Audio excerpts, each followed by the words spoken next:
Okay.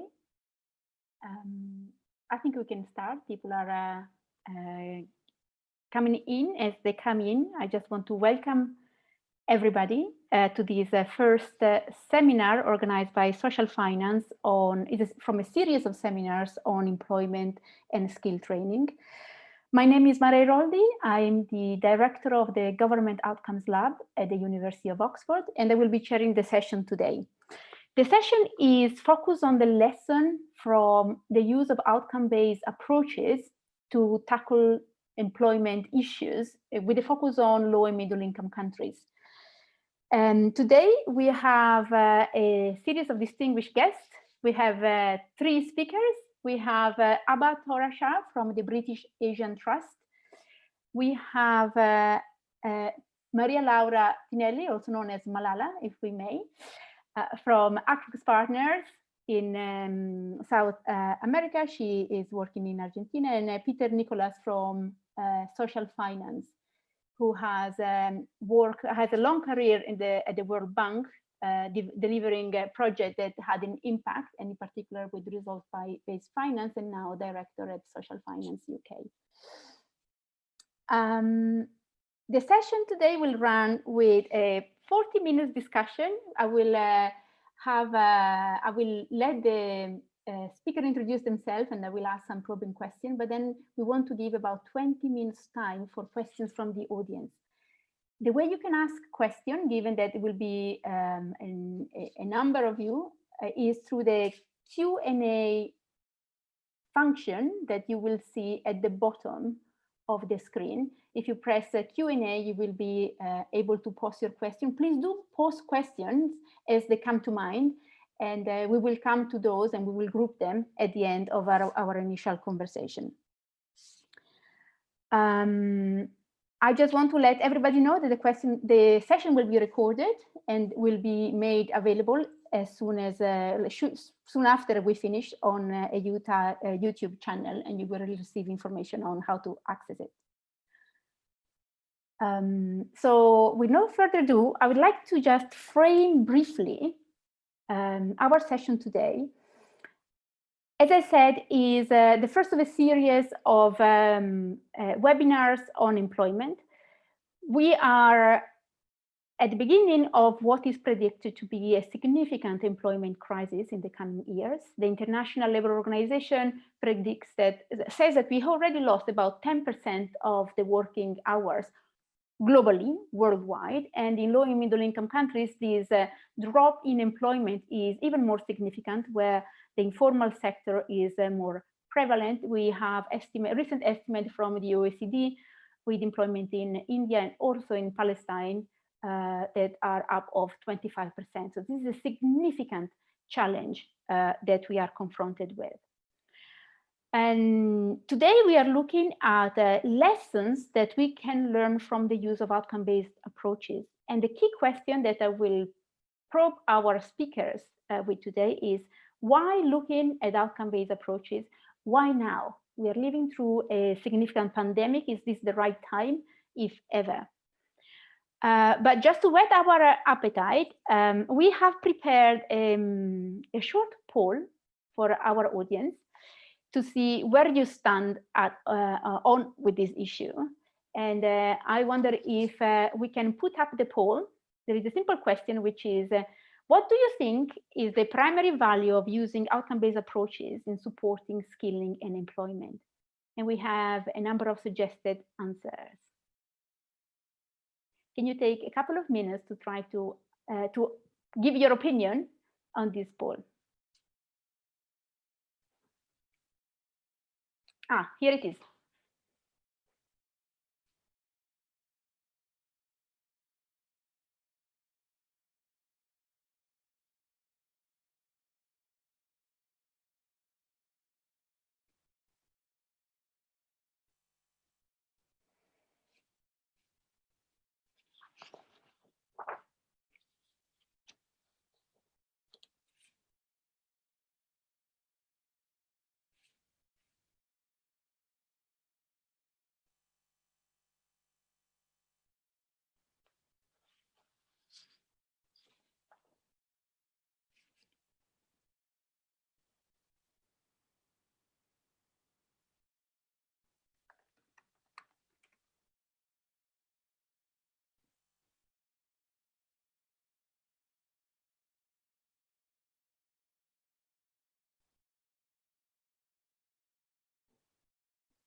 Okay. I think we can, I'll give 10 seconds to close the poll. Oh, it's closed, fantastic. Can we see the results just to have a sense of where our audience is at on this question before we have a discussion? So, okay, the majority of you thinks that is about strengthening this connection between the public spending and outcomes. So this is probably about, do we know what we are paying for? Can we be clear about that? And having these adaptive service delivery, so being able post-COVID recovery to deal with uncertainties. Significant number also on incentivizing partnerships. Okay, we'll come back to this poll at the end of our conversation to see if any of you have changed your mind. I can see in the others we had the legal framework to do so is one of the reasons why we might want to use outcome-based approaches in employment now. So I will ask each of our panelists to briefly introduce himself or herself by not telling us their biography. Can you just spend 2 words on what is the particular expertise you are bringing to the table today? So what is your expertise in using outcome-based approaches in employment? And then spend a few words on what is, in your opinion, the highlight of why outcome-based approaches are well suited or not to employment at this particular point in time, and skilling. Can I start with Richard, perhaps, who brings experience from the World Bank as well as the social finance? Can you say something about what you bring to the table and why you think it might be a helpful approach? Sure, yeah. And I think, I mean, my background, as you mentioned earlier, was previously with the World Bank, including working on training and employment programs, and now working on the Palestine so-called Finance for Jobs project, which focuses on paying for sustained employment outcomes rather than paying for input.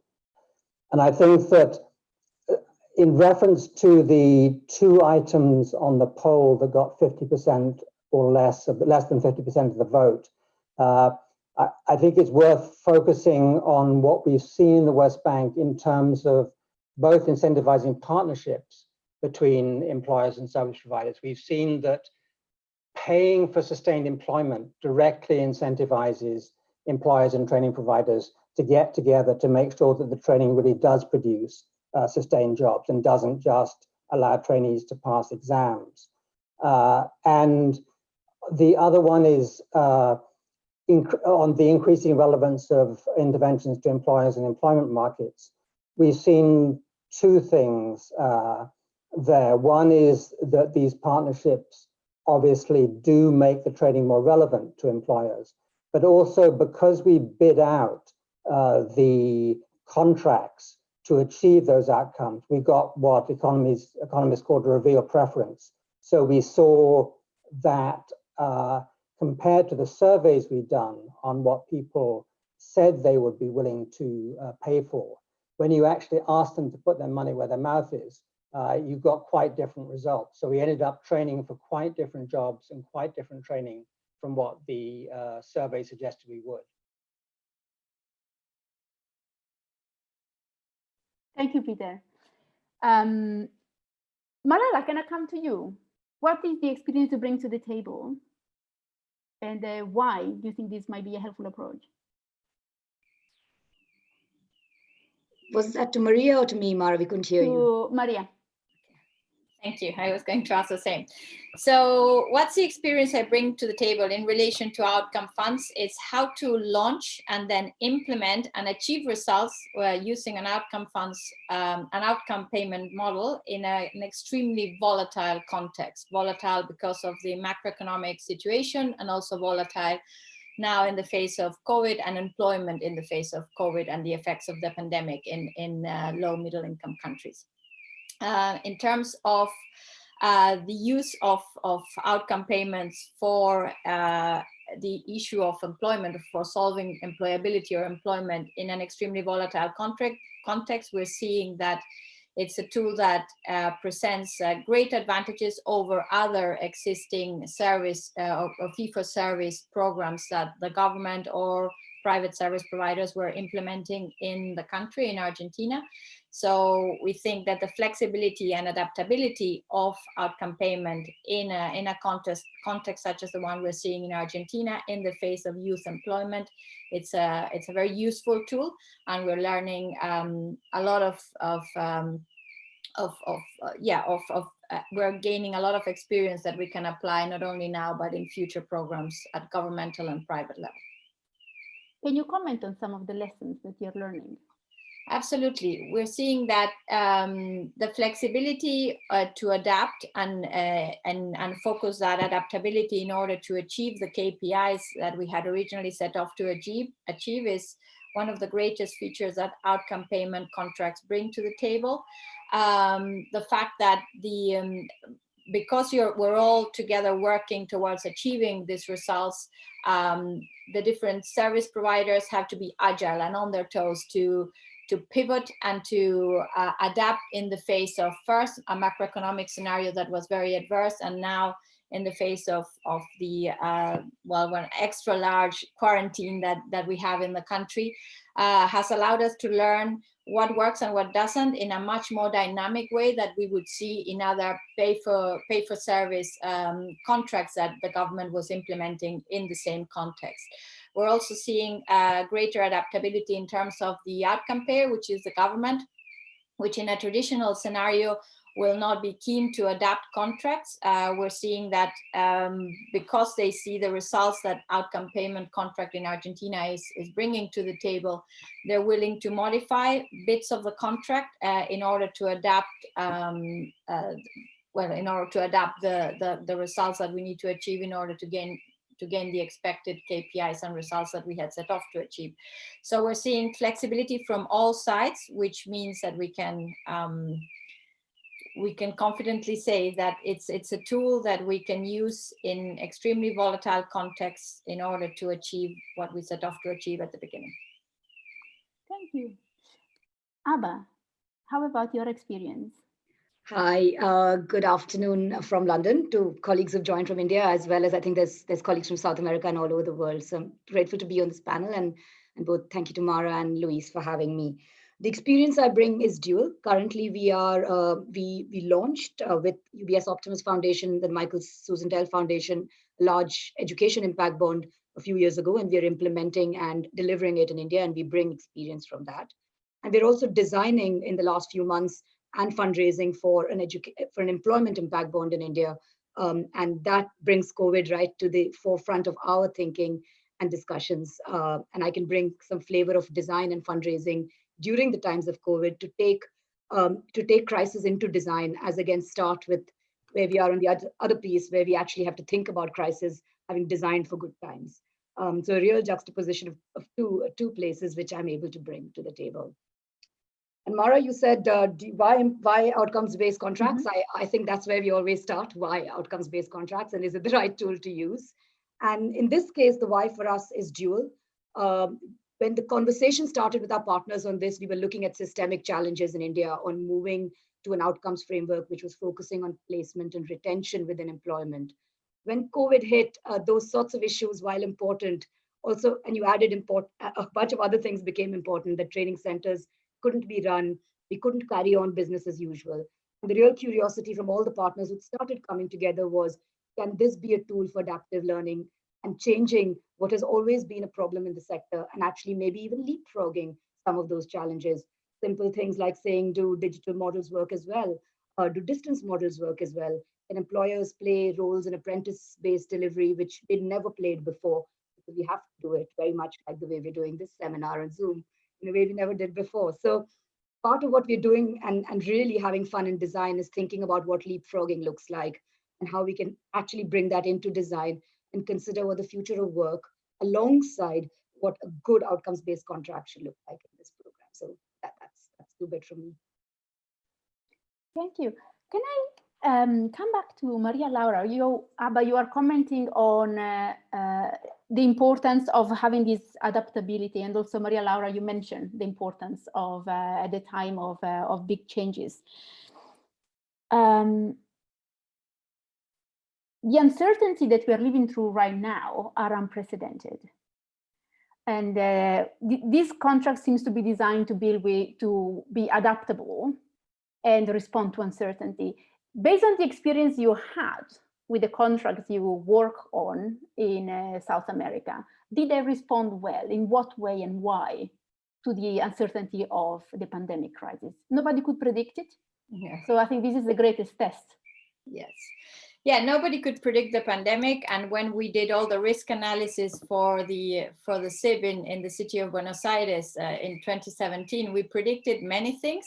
We never predicted a pandemic. We predicted economic downturn. We predicted change of government. All of those happened, but we did not predict the extent to which this was going to be pushed off limits by a very long quarantine. Argentina has been in quarantine since the 15th of March, and they're only now beginning to release in phases, and they're likely to go back to square one. So this has had a tremendous negative effect on a country that already had around 50% inflation and high unemployment rates, 2 years and counting on recession. So the pandemic comes on top of all that. Why is this tool better than others, in my opinion? It's because mainly between the contracts that we have between the private parties, so between the service providers and the investors and the intermediaries, so the performance manager, we're able to pivot so rapidly in order to achieve the KPIs and the results that we're seeking to achieve, which allow us now to have a 32% success rate, even though all of the macroeconomic scenario, even though the quarantine and the pandemic situation. It has also allowed us to, because we have the numbers to prove it, by proving what we're asking for with concrete data and with concrete success rates, it has enabled us to have a different kind of conversation with the outcome payer. When the outcome payer is only the government, and this is the only case in Latin America where you have a Civ where the sole outcome payer is the government, it can become a very unbalanced conversation, because contractually, when you're contracted by the government, even in an outcome payment scenario, the government has a lot more leverage and power over how to implement that contract. So the only way around it, and what I see it's different from other government contracts that we've been involved with, is that we are able to produce fact after fact after fact and result after result to show the government that by fine-tuning certain bits and pieces of how we're achieving those outcomes, we're going to be able to adapt in the face of much adversity. So in my opinion, where I see the greatest adaptability is in the service providers themselves, in how they were able to pivot very rapidly and, for example, move all the capacity building portion of the contract to virtual in literally no time. In literally 1 month, they were all providing this service on a virtual basis, on how they were able to pivot to go seek for the participants for the Civ when you cannot physically like gather them to bring them into the program, and how the investors have also adapted in the face of what's going on with the economy and what the service providers need in order to fulfill their duties. So I see the greatest flexibility and innovation coming from investors and service providers. The government, which is the outcome payer, moves a lot slower, but by us providing very detailed data on the outcomes that we're achieving, we're beginning to engage with the government in a very different kind of conversation, in a much more constructive conversation that we would see in other government contracts. Was there any challenge? Like, I assume collecting data is much more difficult. Yes. Isn't it better if I'm a provider? Like, I'd rather have a grant, like give me a big check, thank you very much, and just trust me.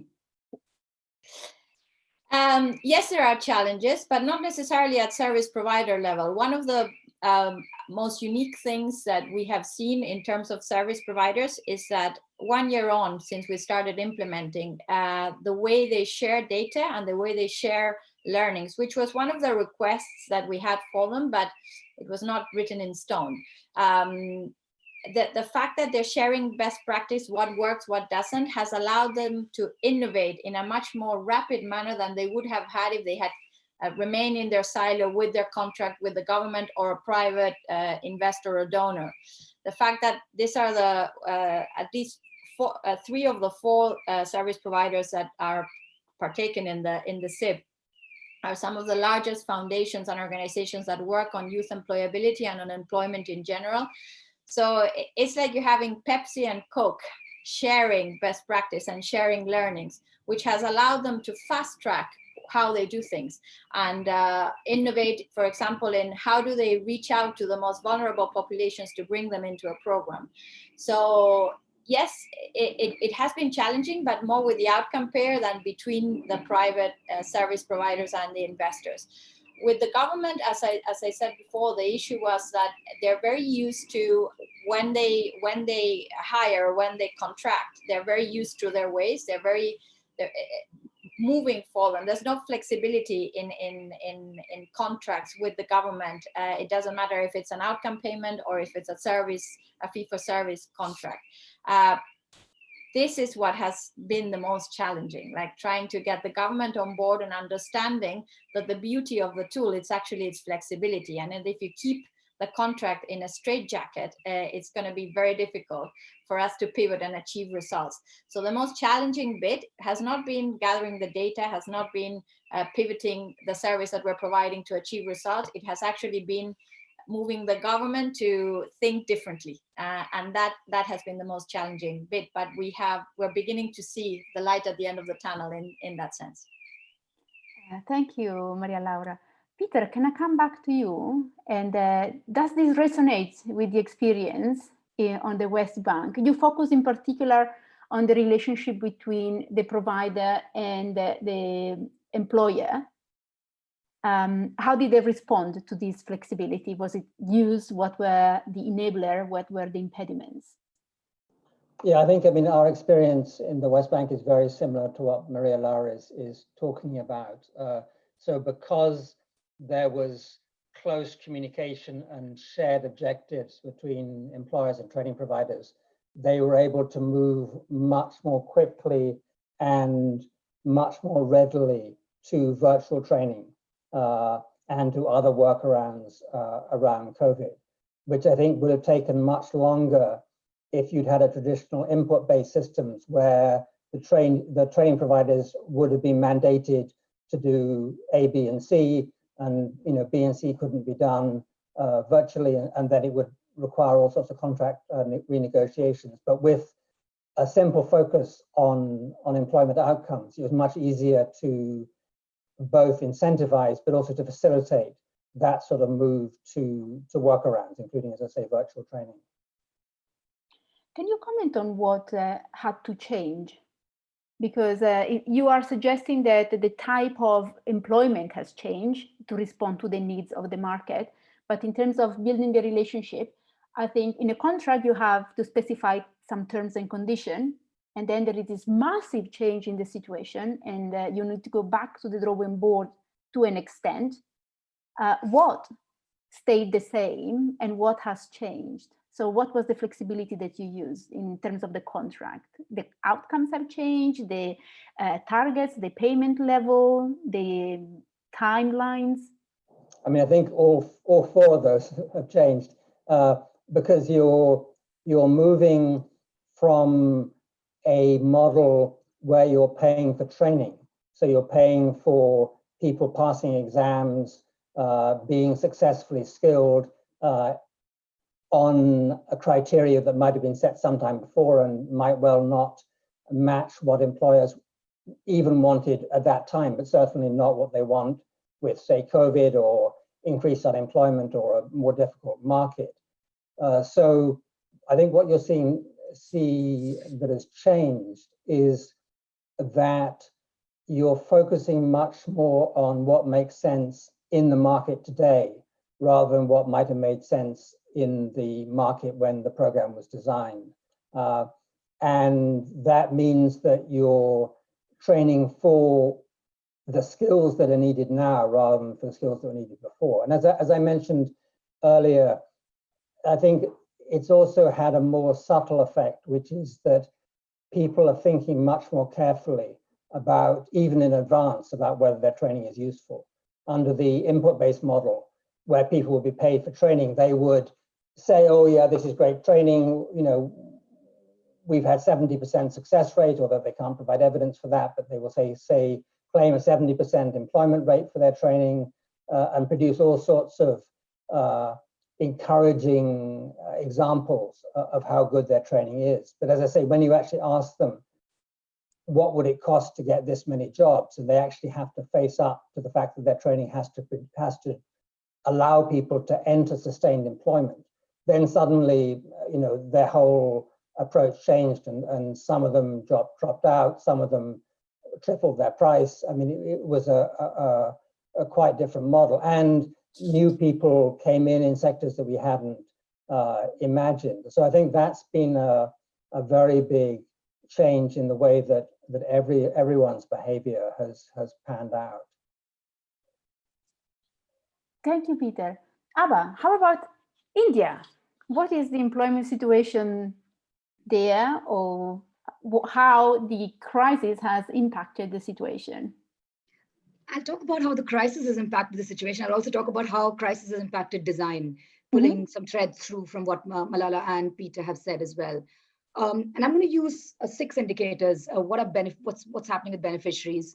What's happening with providers? What are investors telling us? Where are outcome funders' heads right now?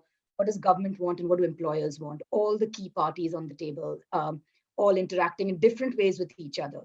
The situation is dire as everywhere, so that's nothing. I'm not telling a news story. It's like picking up the newspaper. Unemployment is rising 27% right now. Communities are migrating back to villages. Women are disproportionately disadvantaged by, you know, both mental health issues, you know, domestic violence. So you couldn't find a bigger disaster to actually think about in terms of where the beneficiaries are. What does that mean, however, when you want to think about what employment skills you want to give them, especially if they aren't in urban-based centers and the training centers aren't 2 minutes away from them? And that's one thing we have to think about. Do we have to take training to them, or do they have to come to training? I'm starting there with beneficiaries. Moving on to providers. Providers have had a sort of classic approach where attribution of training and linking it to whether a person stays in a job is hard anyway. And to think about it in a COVID situation where other reasons could determine why you don't stay in a job or get into a job makes it even more complicated for them to price and determine attribution. Really a deep area of our thinking is around how do we link training attribution to impact within this period.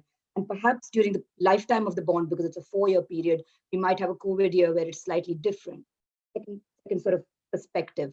Third, on investors, impact investors continue to be buoyant and wanting to make this investment to stimulate the market and to change it. However, they bring a dose of realism now that I haven't seen before. So while they remain very, very optimistic, they're also much more realistic than I'd like them to be, and not as pushy on outcomes. And perhaps that's a really interesting conversation. They see where their sector is, and therefore the considerations for them are much deeper in terms of cost of capital and how it ties up into a transaction. Then let's talk about outcome funders. Outcome funders, as always, want to reach the last mile. Let's talk about, they want to make sure gender is not left out. They want to make sure that actually informal sectors are catered to in this transaction. Then with that comes this whole issue of how do you measure that, because informal sector measurement of employment outcomes is slightly more complicated and expensive. And how do you keep costs down while you want to reach the last mile? Again, very interesting insight there, and I can add depth if people want. And finally, what is government thinking? Government wants to do this fast and they want to do it yesterday. They've got migrants unemployed sitting in the last mile in India. They don't want to be waiting to the last for a 4-year contract to be set up. They want it to happen day before yesterday. So real sense of urgency from government. And that brings me to where we are with the transaction.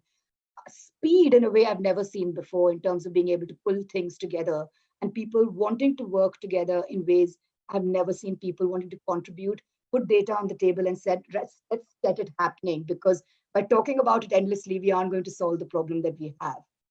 So those are my perspectives from India, both in terms of design as well as where the employment sector is and how we're sort of trying to meet those needs of various stakeholders around the table. I take you up on this aspect of speed. Because if you read the literature on outcome-based contracts, they say, oh, it takes forever to set one up.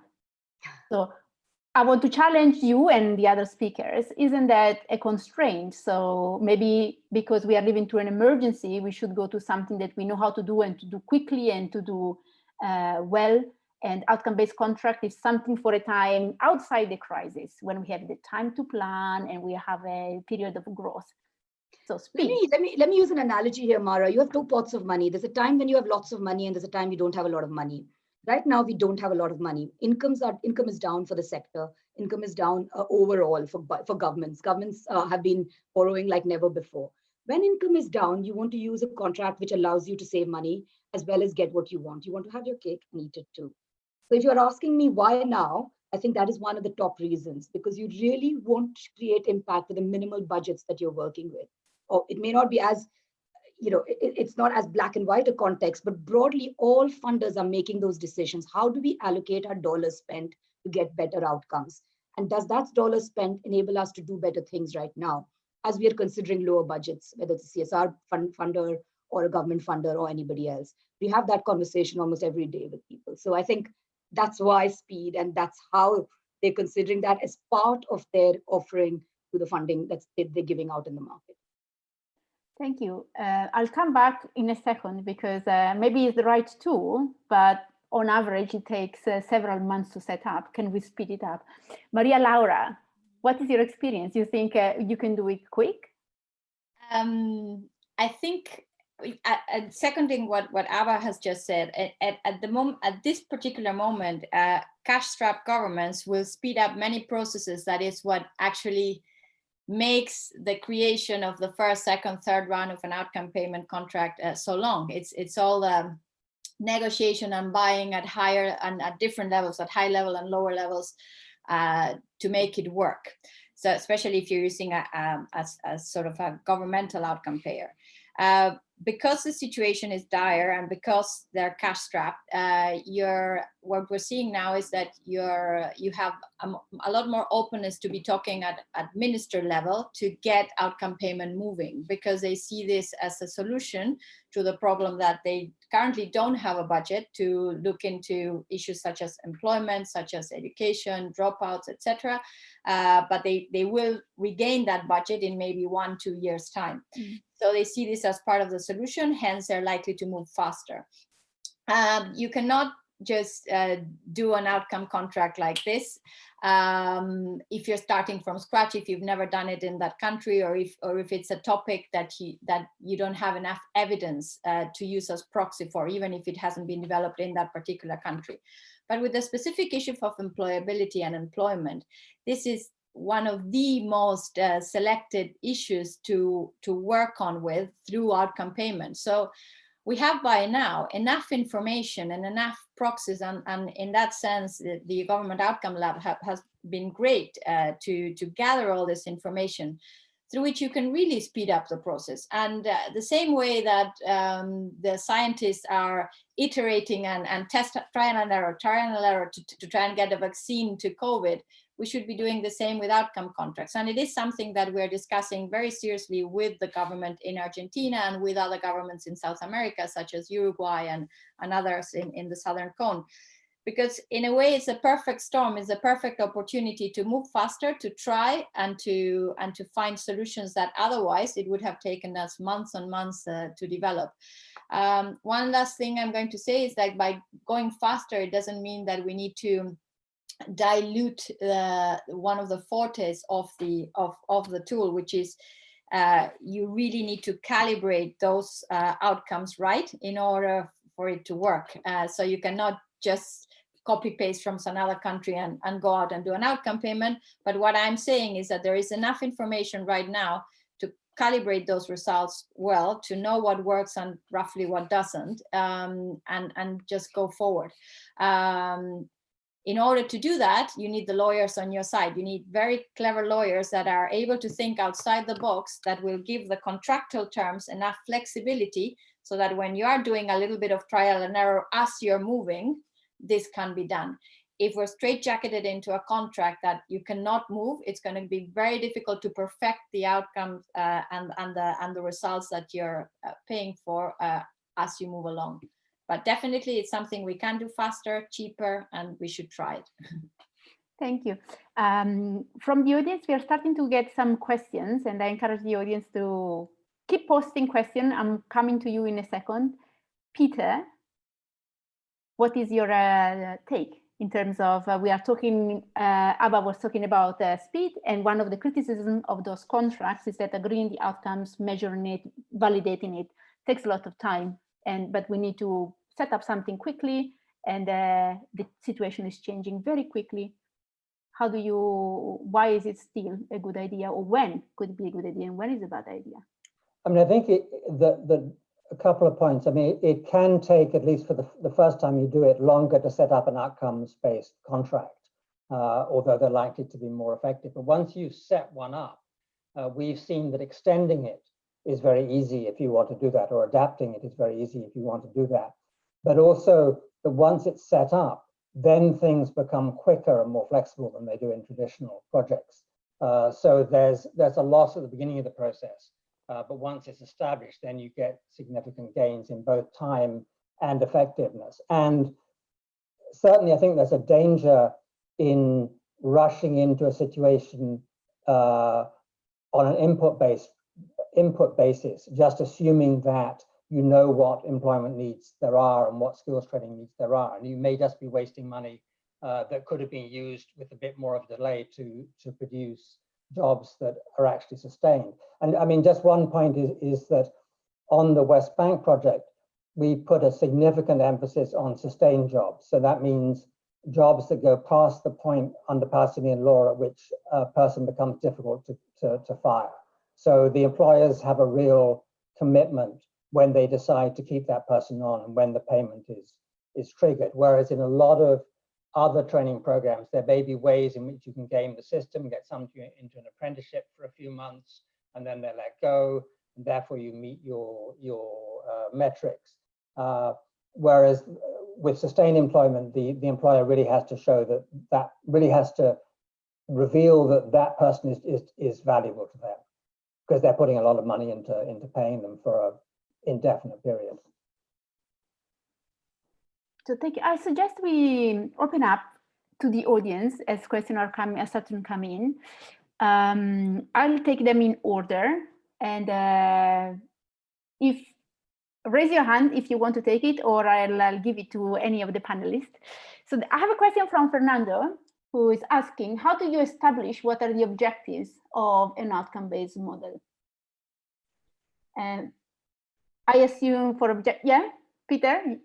I mean, I think normally you would initially work with the government and discover what their employment goals are, but also to work with the private sector to see what their employment needs are. And then on that basis, you establish what your goals are, whether it's simply sustained employment or whether it's a focus on disadvantaged youth or on women. I mean, in the West Bank, we have a incentive to have women enroll in the program. The focus there is on youth. And those were emphases that emerged from talking to government and from talking to civil society and employers. Mara, I might try and be a little bit controversial and beg to differ, if I may. I think that might be something I might do on a grant program as well. I think what I might suggest to Peter is that on an outcomes-based contract, I would ask my my commissioner or my outcome payer, government or otherwise, as to what are those stubborn challenges that are unmet by grant and regular usual input-based mechanisms.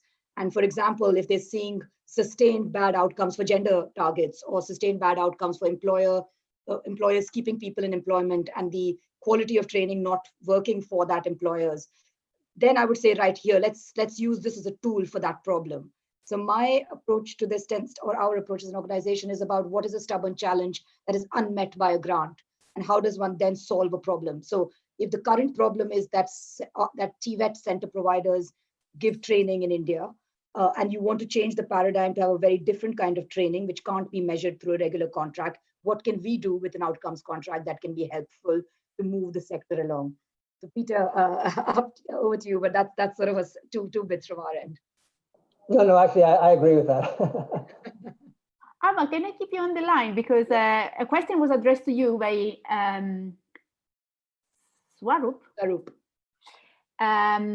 About, especially for the case of India, where the job market is struggling, and why getting a job is the outcome. Yeah, I answered Swarup because I knew he'd pick me up on it. Hi, Swarup. Absolutely, we aren't rigid on just wage employment. All partners are telling us to keep entrepreneurship in the mix because the indicators will need to be different. So you might have to say, if they're starting small to medium businesses, what's the sustainability of that business as against the wage, or how long people stay in employment? And we will have to make sure there's a basket of products within the bond. But yes, I stand corrected on that. Thanks, Alba. Cheers. Thank you. We have a question from Patricia, who maybe picks up a little bit what Maria Laura was saying about the structure of the contracts, and there are straitjackets. So how do you structure these contracts? And in particular, how do you protect the employees during a crisis? So you don't achieve the outcome. What happens to people? So you don't pay, fine, but what's happening to people who don't get a job or opportunities to self-employ? So it depends on how you structure the outcome. I mean, when I was talking about contracts, I was talking about the contracts that sustain the outcome payment model. So the contracts between the outcome payer and the investors and the service providers. In terms of the Argentina Civ, the way we structured the outcomes means that in order for the result to be valid, that individual, that young individual needs to be hired formally, and that's very clearly defined by law. And in order for the second outcome to be valid, which is that they need to sustain the job for 4 months, that's also very clearly established in the contractual terms and in the indicators that we're using to validate. What happens to the individual in a situation like the one we're now, if they lose their job? And we are seeing a lot of that. We're seeing a massive shift towards, or not a massive, but a very big shift towards informality. And we're seeing also a shift to more unstable job formats and temporary job formats. And that has to do with some regulation that the government has imposed for employers in the country. So what we are doing with that, or what service providers, better said, are doing with that, is the fact that the particular individual has not achieved an outcome for the Civ doesn't mean that we drop it and look for another one that can achieve the outcome.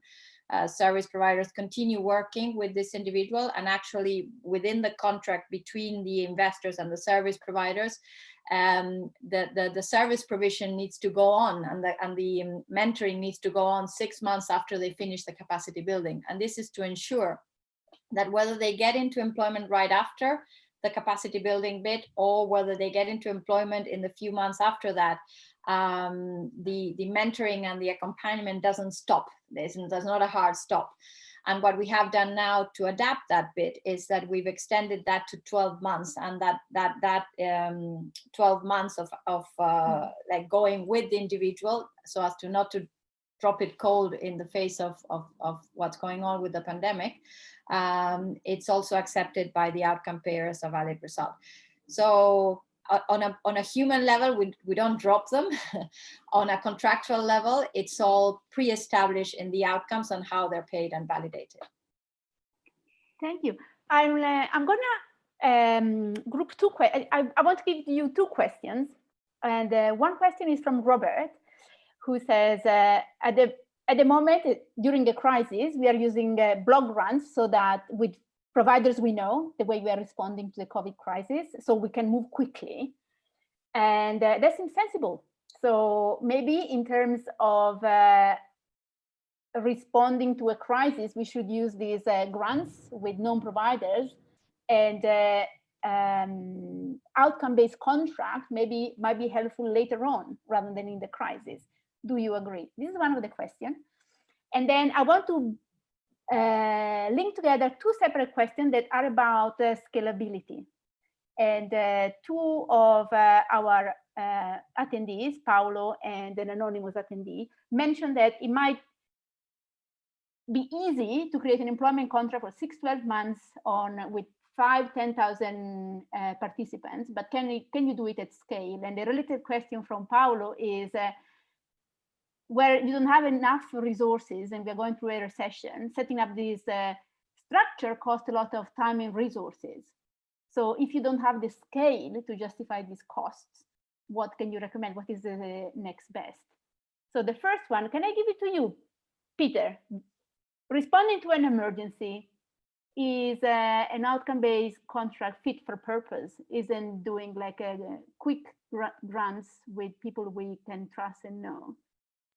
I mean, I think it depends on the circumstances. I think, yes, a grant is the best way if you're confident that you know what's needed and you know that the service providers will be properly incentivized by the grant to perform well. But if those conditions aren't met, then it may not be the most efficient method. Can I give you a quick follow-up one in terms of if I need to do some emergency training, should I set up an outcome-based contract? We know how to do it. Not if you want to do emergency training, unless, as I mentioned earlier, you already have an outcome-based contract and you can issue an RFP with 10 days deadline to get the best result out of whatever need you're trying to fulfill. And maybe just while my mic's open, on the scaling question, I think that again, because you're using or at least you can use RFP, scaling actually isn't that hard. And in terms of cost, I think it's important to remember that hopefully the outcomes approach will produce significantly better effectiveness. So you may get more cost, but we hope you will get even more, a multiple of an increase in effectiveness in terms of people going into permanent jobs. Thank you. A quick comment from Abba and Maria Laura on scale. Scale, you can't do without it in our country. We're 1 billion of us all around the globe. So we are, in definition, we talk scale. So I'll answer that in two ways. To us, cost efficiency sit in the middle of scale. You don't have endless money right now to validate costs on high end and then say, how do you bring costs down over a period of time? So really one of our main design principles is how do you do it in a cost efficient way that makes sense to government and is sustainable and market will buy into it in future. So while we may not be doing for 1 million, as the chat question has suggested, we're definitely thinking between 40 to 50,000 beneficiaries at a minimum within the fund that we are designing. And in there, one of the interesting things with the skilling sector in India is the number of people who are mobilized to the number of people who are actually placed in jobs. There's almost a 50% drop in that, and I don't know if that's the case for everywhere else, but that's the numbers I'm looking at. So you mobilize a larger number of people than you actually get into an outcome of staying in a job. And one of the interesting conversations we're having is how do we change that attrition rate within the model to have better efficiency? What are the drivers and what are the nudge effects that are needed on that? Is it better mobilization? Is it better understanding of what the employer needs? And therefore, overall, the attrition rate drops and therefore there's more efficiency at scale in a way we've not seen before. So it's a fascinating area of work, and hopefully within a few months, we can also give you some of those insights of where we're taking them up. Maria Laura, you have a word on scale? Yeah, scalability, I think that's the second key word to any outcome payment, because the first one is so expensive to build, or the first couple of ones. And that's a lesson we learned in Latin America as a whole. We see that the programs that were born with within their framework, they had scalability built in, like the Colombia example or the Chile example are a lot more successful because you gain economy of scale. In the case of Argentina, we're now working on scaling the program and on, as Peter was mentioning, expanding the program, because the issue is still very valid and because there's even greater need. Scalability is key also to get more conclusive results on whether the tool works or not, as compared to other ways of, or more traditional ways of contracting, both for a government or for traditional philanthropists. So yes, and as Abba was saying, we also see that attrition rates, in order to get like 32% of your base into employment, you need to have almost double the amount of individuals that you had originally anticipated going through the funnel in order to get to the results. So it needs to be born scalable, or it needs to be born already big, so that you can cater for the need, but also that you can generate these economies of scale. Thank you, Maria Laura. I have a couple of questions from Stephen, and then a couple of detailed questions from Fernando. And Stephen is interested in what do you train for, and who should do the training, and how you can use an outcome contract. I assume, Stephen, you mean an outcome contract, to promote character strength, soft skill training. You know, when you define an outcome, often the outcome is a particular employment position, but there are these other skills that create good quality jobs. So do you measure them? Can you put those in the contract? And then does any of you have any experience on what is the role of universities in supporting the creation of good job opportunities? Like, when universities are great employers themselves, and they have a fundamental role in equipping students in the skill they have to find and maintain a good job. So outcome-based contract for these, like, character strength, soft skill training. I can pick up soft skills. And I would say on soft skills, Mara and Stephen, there isn't a provider in India who's good, who doesn't do soft skill training. And for me, it's an input. And it's an input that increases attribution of the employment training that goes beyond, let's say, training you to be a good sanitation worker. Whether your attitude is right and whether you stay in the job goes way beyond whether you're going to actually know how to clean something well or to take someone's temperature well. And the best providers that we see in the market, really exciting, innovative partners, are doing soft skills over and above everything else. And actually, there's a partner we're assessing right now that does only do soft skills. And their theory of change is, actually, if you give people, you know, the skills that are transferable, it doesn't matter what the job, they will stay in employment. So within our model, our aspiration is to train, is while we're considering training and employment, we really put soft skills up there, because we find all providers tell us that is why people stay in jobs. At least that's the experience and learning we have at this point in time. And I'm sure Maria will have more. Also, sorry, just to add one quick thing on that. I think having a focus on sustained employment means that there's an incentive for skills training providers to keep focusing on soft skills during the initial apprenticeship stage. And particularly, you get feedback loops from the employers who will complain that the first trainees they got didn't have these and these soft skills. And so the providers incentivized to A, correct that, but also B, with their new trainees to bake that in from the beginning of the training. And in the case of the Civ that we're implementing, what we're seeing is that not only that it's embedded in the service provision that we require from the providers, and it's a key part, a key component of the capacity building, but it's also the most valued piece of the whole experience of the whole program by beneficiaries themselves. Last year in December, we did a series of focus groups and an evaluation, talking directly with the beneficiaries from the program. And this was the single thing that every single individual that we spoke to, and we spoke to many of them, signal us, this is the most important thing that I got from the program. And adding on that, in the face of the current situation, which is extremely hard to get a job in Argentina, it doesn't matter which section of the population you come from.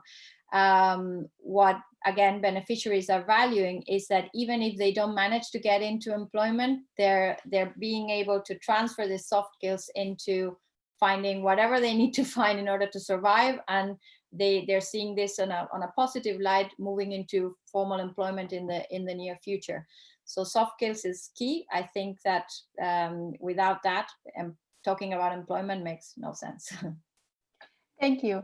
There are more questions, and we'll reply to these questions online in the interest of time. We promise everybody will finish at like in the next 3 minutes. So can I bring the poll up again to ask people again the same question we asked at the beginning? And in the meantime, I want to ask the panelists to collect your thoughts for a 30-second takeaway message that you want our audience to take away with them. 30 seconds.